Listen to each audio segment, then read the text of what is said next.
মা শারদার দুটি চমৎকার ঘটনা। ১ ডাকাত বাবার মন পরিবর্তন।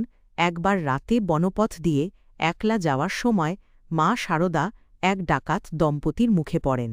তারা মাকে আক্রমণ করতে চাইলে মা মোটেও ভয় পাননি, বরং খুব শান্তভাবে ডাকাতটিকে বাবা এবং তার স্ত্রীকে মা বলে সম্বোধন করেন।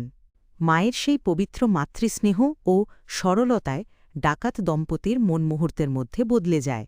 তারা শুধু মাকে ছেড়ে দেয়নি, বরং পরম যত্নে নিজেদের মেয়ের মতো আগলে রেখে নিরাপদ স্থানে পৌঁছে দিয়েছিল।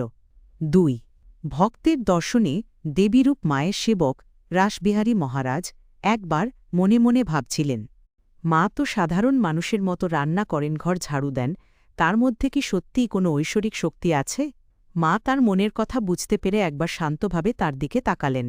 মহারাজ অবাক হয়ে দেখলেন সেখানে কোনো সাধারণ বৃদ্ধা নেই, বরং এক জ্যোতির্ময় দশভুজা দেবী বসে আছেন। সেই ঐশ্বরিক আলোয় মহারাজের চোখ ধাঁধিয়ে গিয়েছিল। এরকম ভিডিও আরও দেখতে চাইলে চ্যানেলটি সাবস্ক্রাইব করে পাশে থাকুন।